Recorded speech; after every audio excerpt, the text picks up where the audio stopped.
नमस्कार। आप देख रहे हैं केबीसी न्यूज़। देखिए, बाढ़ का मौसम है और आने वाले बाढ़ को लेकर के बिहार सरकार कितना सजग है, इस पर आज जो उप मुख्यमंत्री विजय चौधरी हैं, वो उन्होंने बताया है, चूँकि जल संसाधन मंत्री भी है।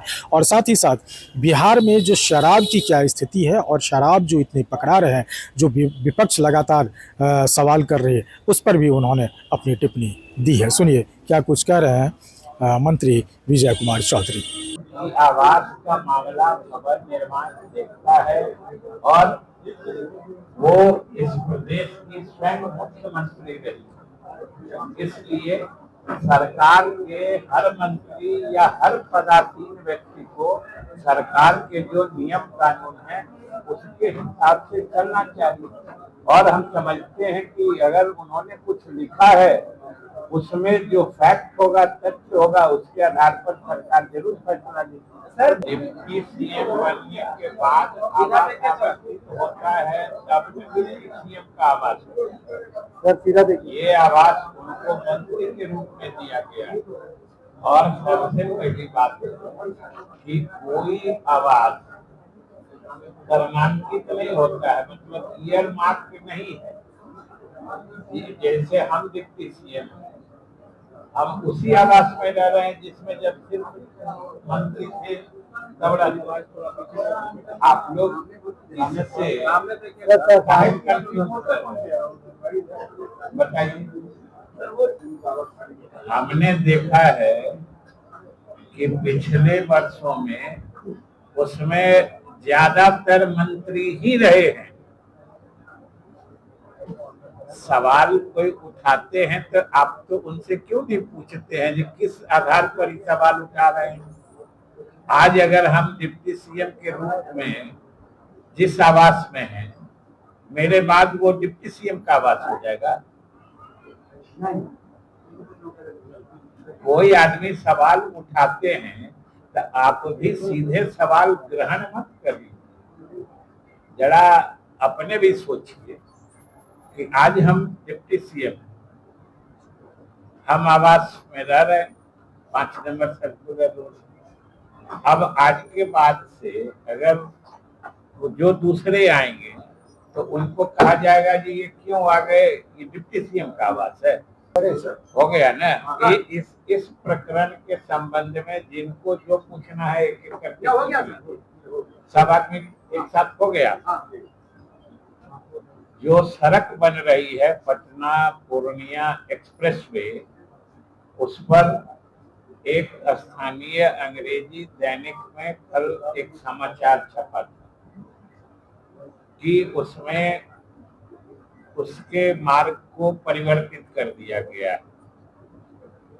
जिस संस्था, वो भारत सरकार की संस्था है NHAI, national highway authority of India, जो उस सड़क का निर्माण कर रही है, उसने कल अपना इस संबंध में वेरिफिकेशन जारी कर दिया है। उसने कहा है कि जिस किसी ने ये समाचार को लिखा है वो बिल्कुल असत्य है, अवमाननाजनक है, दुर्भावनापूर्ण है। ये हम अपनी तरफ से नहीं कर रहे हैं। जिस संस्था पर आरोप लगाया गया कि उसने मार्ग परिवर्तित कर दिया गया, और जिनको अगर इसके बारे में कोई दिक्कत है तो कॉपी मेरे पास है, उसमें अनेक बातें कही गई कि इस तरीके से, यहाँ तक कि जिस अखबार में छपा है उस अखबार के भी चीफ एडिटर को लिख के बताया गया है कि भाई आपका अखबार तो माना जाता है कि बहुत रेपुटेशन वाला अखबार है, आप इस तरह की भ्रामक, तथ्यहीन, दुर्भावनापूर्ण, अवमाननाजनक खबरें कैसे प्रकाशित हो रही हैं, ये आपको देखना चाहिए।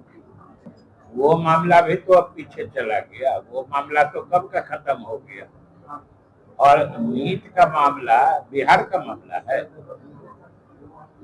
नीट का मामला बिहार का मामला है। उसमें तो कहाँ राजस्थान, कहाँ महाराष्ट्र, सब जगह ओरिजिनल लीक पॉइंट जो है वो सब धड़ा के लोग जा रहे हैं।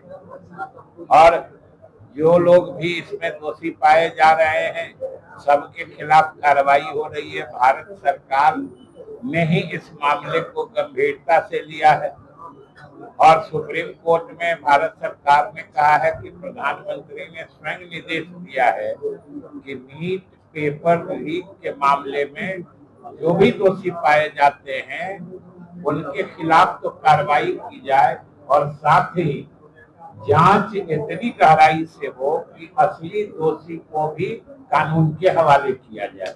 और दोषी एक एक करके पकड़ाते जा रहे हैं, वो हवालात में चले जा रहे हैं, तो इससे किसको तकलीफ हो रही है? अगर ये हो रहा है कि नीट के पेपर लीक करने वाले को सरकार या पुलिस खोज के निकाल के कानून के हवाले करके उनको हवालात में डाल रही है, तो किनको तकलीफ हो रही है ये ना बता दीजिए, किसको तकलीफ हो रही है? किस तरीके से आप लोग इस बार जो बार पूर्व तैयारियां जल संसाधन विभाग के द्वारा की जाती है वो न सिर्फ मैंने मुकम्मल रूप से कर ली गई है, बल्कि हम लोगों ने समय से पहले जितने कटाव निरोधक कार्य या बाढ़ संघर्षात्मक सामग्री जो कहते हैं फ्लड फाइटिंग मटेरियल, उसका भी सही ढंग से पर्याप्त मात्रा में हम लोगों ने जो अक्राम्य स्थल यानी वल्नरेबल पॉइंट्स होते हैं वहां पर हम लोगों ने पर्याप्त मात्रा में भंडारण कर लिया है। किसी भी स्थिति से निपटने को विभाग और सरकार तैयार है और दोषी धीरे धीरे सामने आ रहे हैं और सरकार जरूर इस घटना के गहराई तक जाके सही दोषियों को कानून के हवाले करेगी। अगर सरकार संतुष्ट हो जाएगी, जो बिहार पुलिस सक्षम नहीं है तब तो देखो।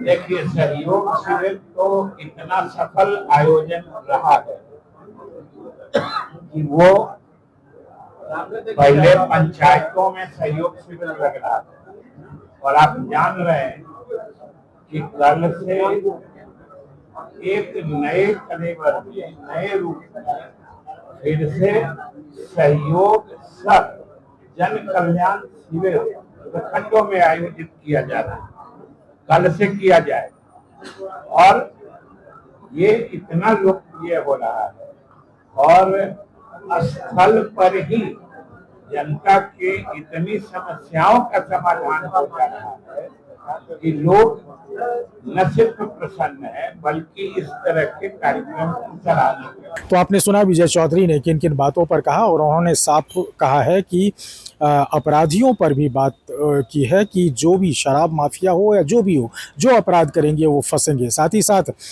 खान जो फैजल खान है उनके मामले और जो ज्ञान बिंदु कोचिंग के डायरेक्टर हैं उनके मामले पर भी उन्होंने बोला और कहा कि जब तक जांच चल रही है तब तक जांच चल रही है और ज़रूरत पड़ेगी सीबीआई की तो उसकी भी जांच करेंगे। तमाम ऐसे पहलुओं पर आज बुलो मंडल भी आए हुए थे जनसुनवाई में और साथ ही साथ विजय कुमार चौधरी ने अपनी प्रतिक्रिया दी है और ख़ास तौर पर कहा जाए तो निशांत कुमार को जो बंगले अलॉट किए जा रहे हैं, फिर से एक बार उप मुख्यमंत्री के बंगले कहे जाते हैं, उस पर भी उन्होंने अपनी प्रतिक्रिया विपक्षों को साझा किया है।